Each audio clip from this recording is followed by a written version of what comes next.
Good morning, good afternoon, or good evening everybody. Welcome back to my YouTube channel and to another installment in the Copper and Wood Chute Mountain Railroad construction series.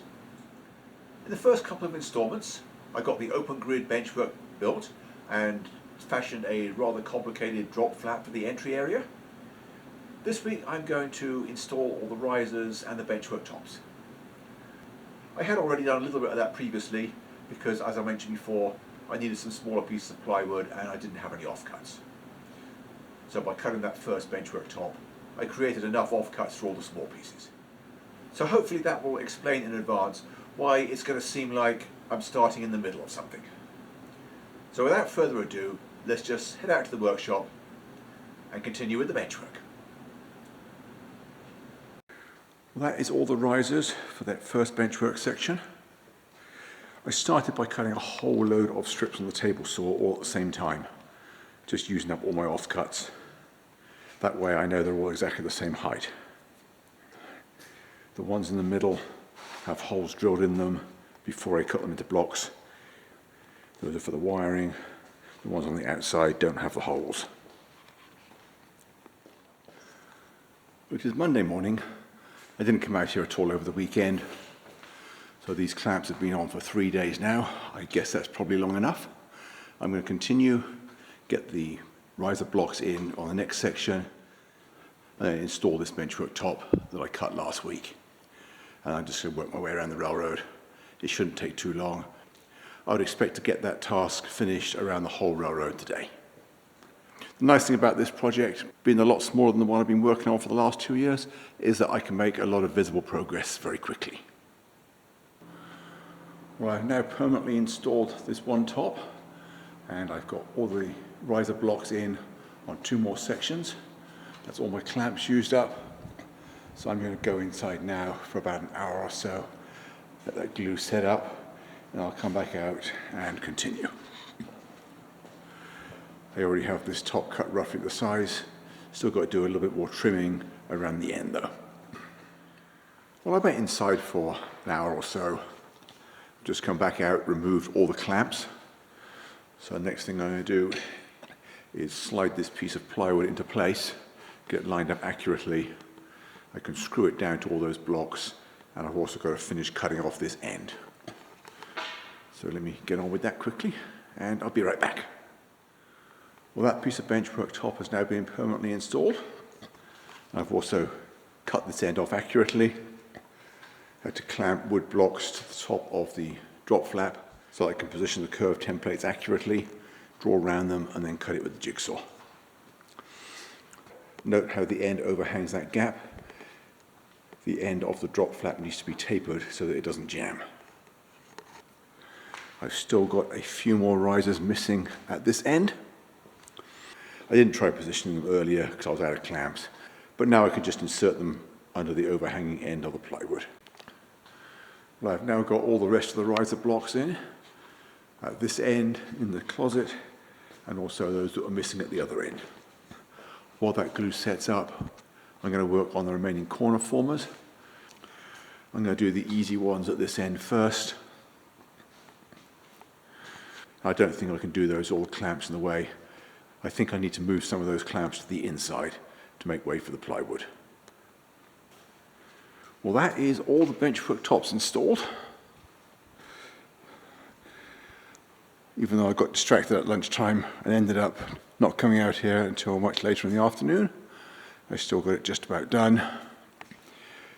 There's still a little bit of cleaning up in this corner by the drop flap. I've got to work out the overhangs there and cut them off, but I'm not going to rush that while I'm cold and I want to go in. I will take care of that tomorrow. The first thing I did this morning was to trim this end. The mating edge is cut back at a 30-degree angle. Otherwise the drop flap would foul the bottom corner. I've also cut the front edge off with the angle in the right place that lines up with the flap. So that area is now done. All I've got to do on the benchwork now is get the risers and the subroadbed that goes across the flap. Well, that is all the risers I need on the drop flap. Had to make sure they're exactly the right height. set the plywood planes out on the two sections. First I did the two at that end and then at this end, and in both cases it's one block that I just cut and then left the gap in the middle to get the corners in the right places so it also supports the fascia. And then there's this one across here which is pretty straightforward. There will be two more behind the bridge abutments sitting on top of this plywood, but I don't know exactly where they've got to be yet, so I'll put them in when I have the bridge out here. Can't really do much else at the moment because I can't drop the flap with these clamps there, they will foul. So I'm just going to go inside and wait. It's freezing cold out here anyway.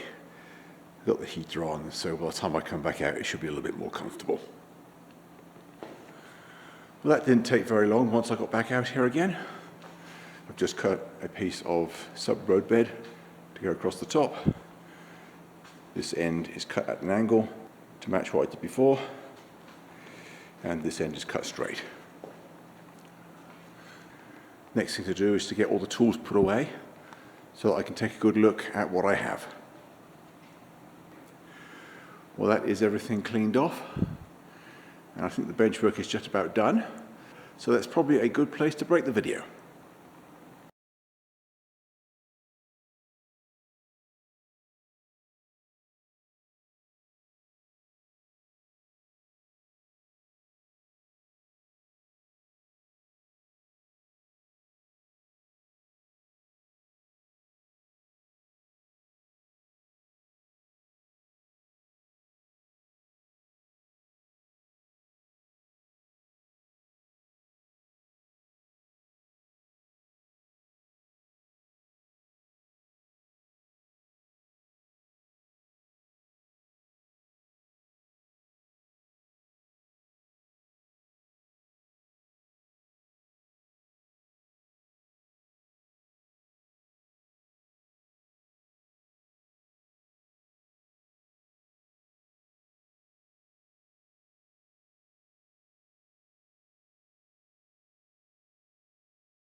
Well, that's all for this week's video. Hope you enjoyed the show, found it useful or interesting or both. Yes, I know it's a little bit shorter than you're used to, but that's probably going to be the nature of many of the videos in this series because it is such a small project. And I am trying to break the videos at sensible points. Anyway, the benchwork's not quite finished yet because once I have got all the track marked out, I'm going to have to cut into it with the jigsaw and insert some shims to get the elevation changes necessary in the town of Laconia. But anyway, that will be a topic for a future video, and I hope to see you back here for that. So in the meantime, thanks for watching, and bye for now.